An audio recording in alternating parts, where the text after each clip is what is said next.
Using surveys to guarantee that your project is a success on today's episode. Today's episode is brought to you by ConvertKit, the ultimate list building, tagging, and segmentation tool. To find out how ConvertKit can change your business and double your profits, go to servenomaster.com/ConvertKit today. Are you tired of dealing with your boss? Do you feel underpaid and underappreciated? If you want to make it online, fire your boss and start living your retirement dreams now, then you've come to the right place.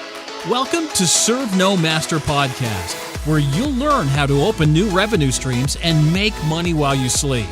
Presented live from a tropical island in the South Pacific by best-selling author Jonathan Green. Now, here's your host. For the last couple of episodes, we've been talking a lot about choosing the right product and working your way up the business pyramid, working your way up and designing a strategy that's guaranteed to make you successful. One of the biggest mistakes that we can make is to allow luck to become a major factor in our business decisions. Unfortunately, it's more common than you think. Most people, most businesses, most ideas, luck is their main factor. And as you know, you can control luck rather than letting it control you. The more we remove luck from the equation and replace it with our own efforts, the better.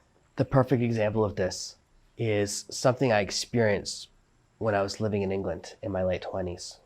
I went to England. I was living in a small town around 26, 27, around that age, maybe 25, mid to late 20s. And I became friends with a group of guys that would go to the same pub every single night. We'd always go to the same pub, and it was one of those traditional English pubs, and no single woman ever set foot in there. You'd see a few married women and that's it. Very rarely. It was total guy's guy pub that women would walk in, look around and go, nope, and walk right out. After I've been friends with these guys for 4 or 5 months, one of them turned to us and goes, how come we never meet any women? And I thought to myself, well, how could you possibly meet women when you go somewhere where there's no women? That's insane. If you want to meet women, you have to be somewhere where there actually are women. If you want to see a cow, you have to go to a farm. You have to go to a place where they actually are, where they actually exist. So he had the complete and total ability to alter his fate. If he wanted to meet more women, all he had to do was go to a different bar where women weren't afraid to walk into. Instead of going to this, men's man horrible pub, he could have gone to a wine bar, a cocktail bar, just anywhere that wasn't intimidating and horrible for women.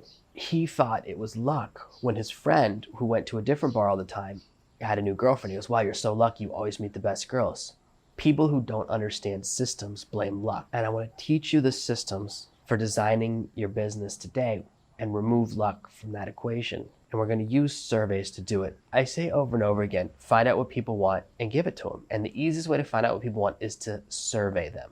And there are 4 points in the marketing process where you can use surveys very, very effectively and very powerfully. And the first point is simply finding out what they want.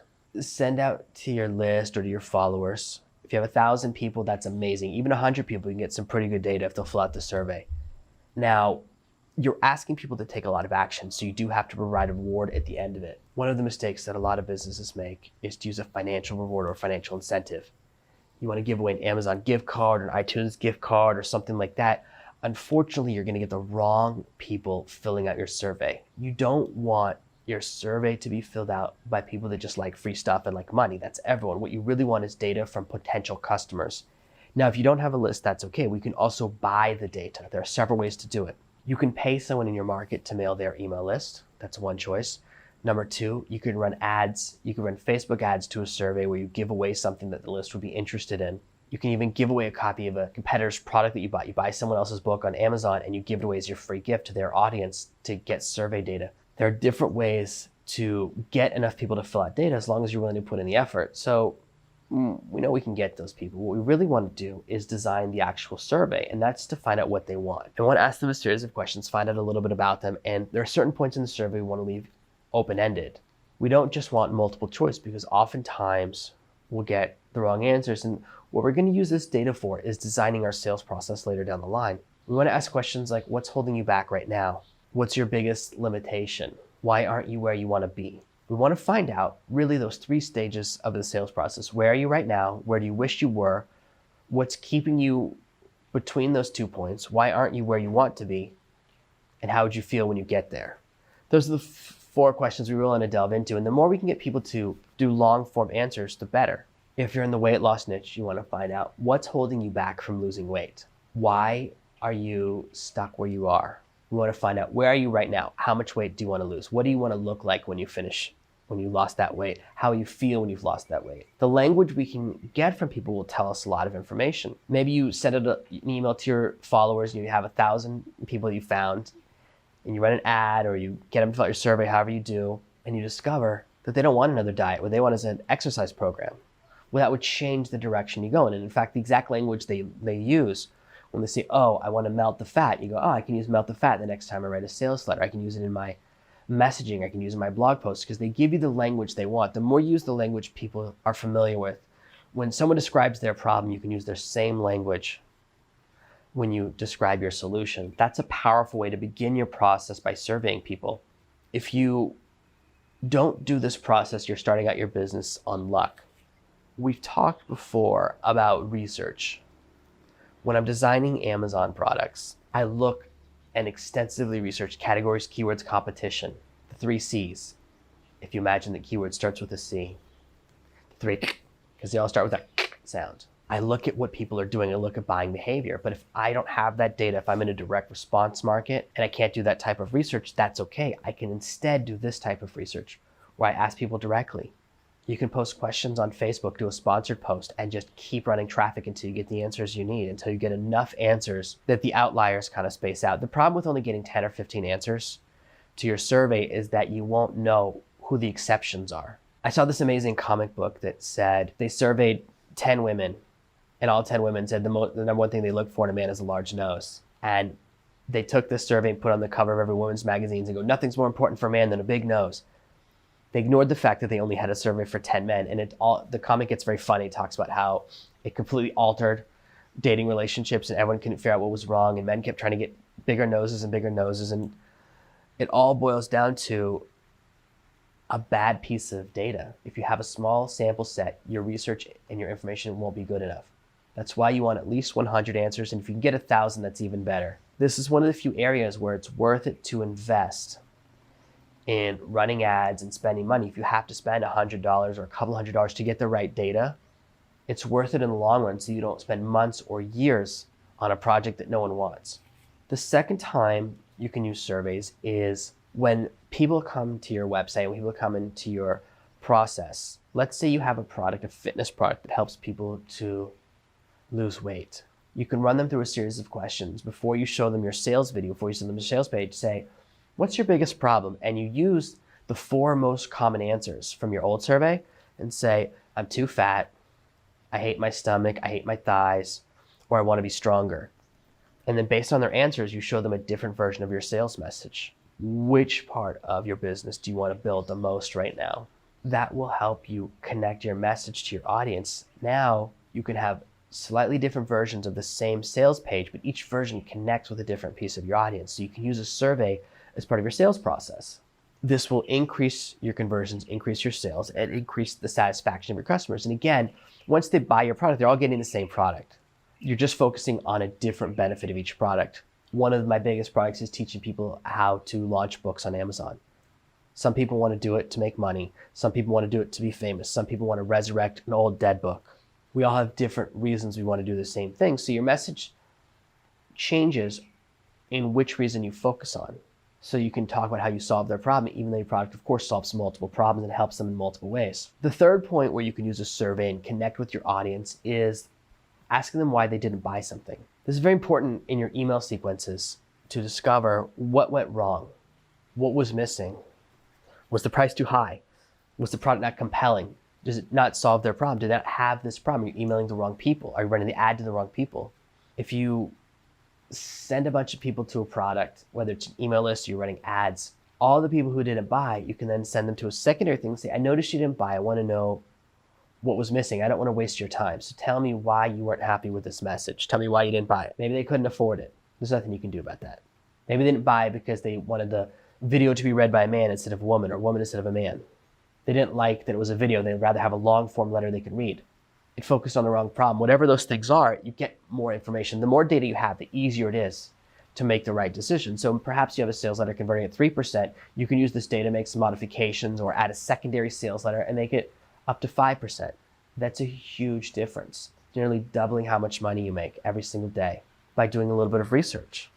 The more you connect with your audience, the more you ask the right questions, the more profitable you will become as a business.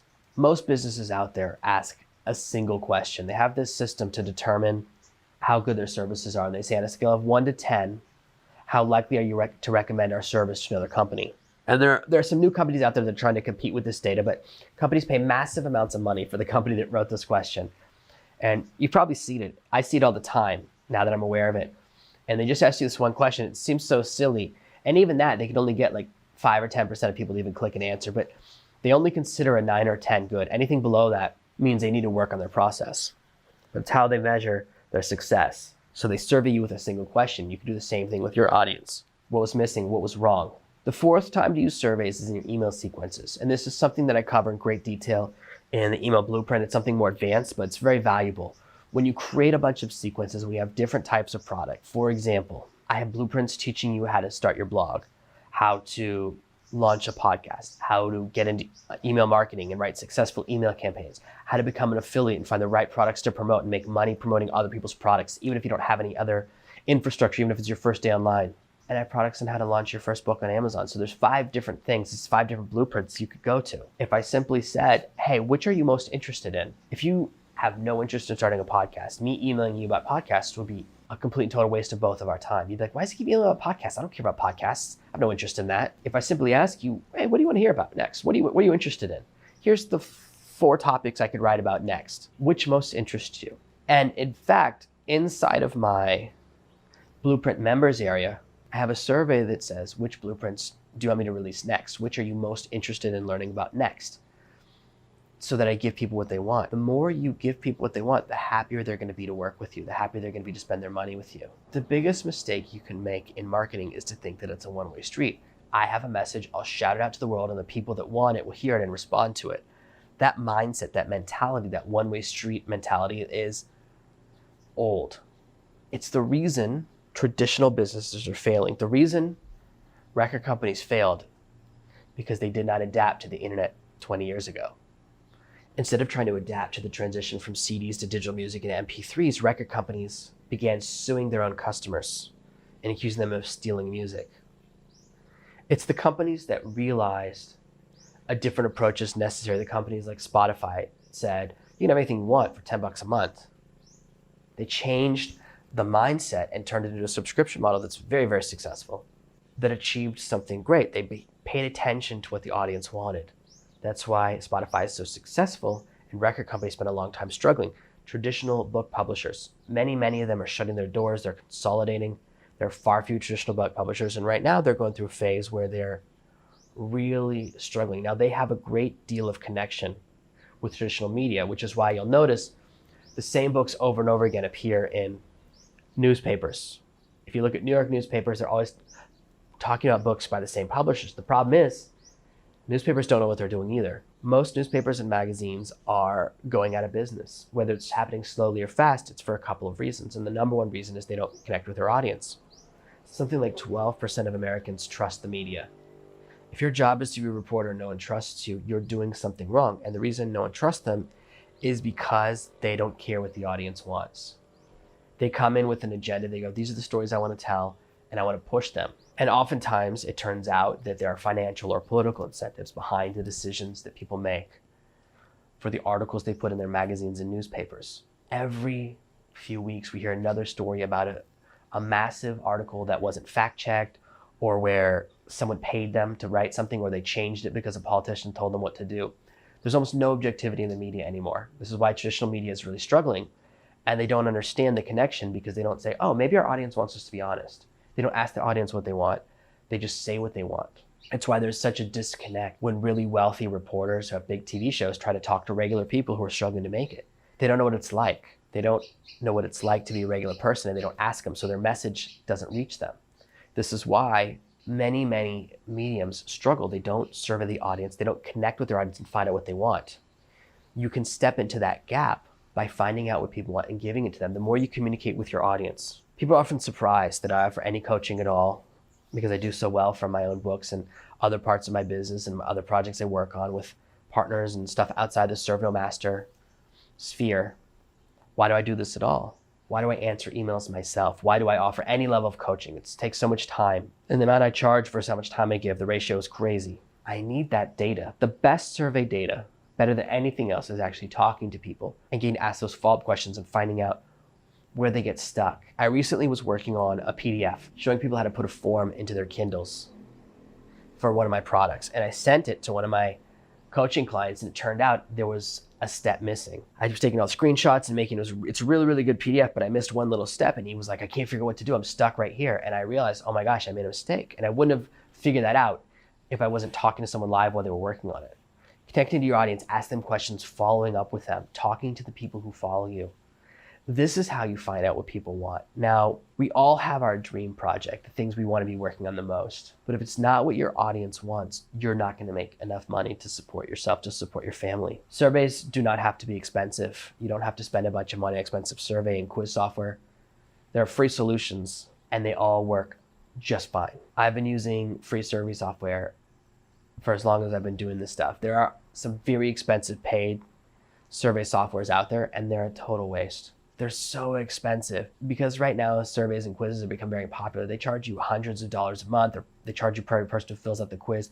I don't really like to do business with anyone who charges me per person who fills out a form because it's ridiculous. It's a false measurement. It doesn't affect their infrastructure when it's on my website, when I'm doing everything internally. No, I do understand with webinar software, when I'm running it through their system, they're hosting a certain number of streams, then it makes sense to pay per attendee. But for anything where it's simply a piece of software on my site and it doesn't call or use any of their resources, it's simply ridiculous. It's just a way of overcharging you. And I never buy products that use that scheme. I don't really like that business model. It doesn't appeal to me at all. You don't have to pay a bunch of money to do surveys. And in fact, you can simply email people a question and say, reply with your answers. Simple. Keep it very simple, and you can find out what people want, and you remove luck and you turn it into a controllable factor. I live on the beach, and I'm sure, as usual, in the background you can hear some noises. There's some birds being really loud, and a boat came by a few minutes ago. I'm looking at this beautiful sunrise. I'm sitting on my porch because it was raining for a little while. You might have even heard the rain on a tin roof next door for a few minutes. The people who think I got here by luck limit themselves. They'll never get here too. As long as you think luck is a factor, it's an element you can't control, then you'll never be able to control it. If you realize and understand that my success is the result of intelligence, strategy, manipulating opportunity, asking the right questions, and effort, well, then you can replicate those same behaviors and thus live on your paradise island as well. Stop blaming luck and instead always think to yourself, how can I control this element? How can I be sure people want to read my book? Research. How can I be sure people want this problem solved first? Ask them. How can I find out why no one bought it? Ask them. People are more than happy to tell you. People love responding to quizzes and surveys and questions and all of those things. All you have to do is find out what people really want and give it to them. That's the easiest method for growing your business. Surveys are very, very powerful. And the more time you spend following me, the more time you spend interacting with me, the more you'll notice that they're a major part of my business. I always want to know who you are, what you're thinking, what your experience is. I would never take on a coaching client without seeing their survey first, without asking a few questions to see what their situation is, what kind of goals they have, and then talking to them in person. I want to get to the next level, but it always starts with a survey. Surveys are great because they allow you to ask questions even when you're asleep. They allow you to ask questions of thousands of people at a time, and then you can find people to talk to on the phone and ask questions. Surveys are a great way to determine your avatar. You may think that your audience is all 25-year-old men, and then you send out a survey and it turns out they're all 37-year-old women. So you can change your messaging and begin to understand things. Perhaps you think your entire audience is married with 2 kids, and then you discover that it's all single people with no kids. You're moving in the wrong direction. This information is very valuable and will help you move in the correct directions. The more you know your audience, the more you understand them, the more successful you'll be. And this is how you can use surveys to remove luck from the equation and guarantee that your next project is a massive success. Thank you for listening to this week's episode of ServenoMaster. Make sure you subscribe so you never miss another episode. We'll be back tomorrow with more tips and tactics on how to escape that rat race. Head over to servenomaster.com/podcasts now for your chance to win a free copy of Jonathan's bestseller, Serve No Master. All you have to do is leave a 5-star review of this podcast. See you tomorrow. Thank you for listening to this episode of the Serve No Master podcast. To find out how you can get a free copy of my new book, head over to servenomaster.com/podcasts right now.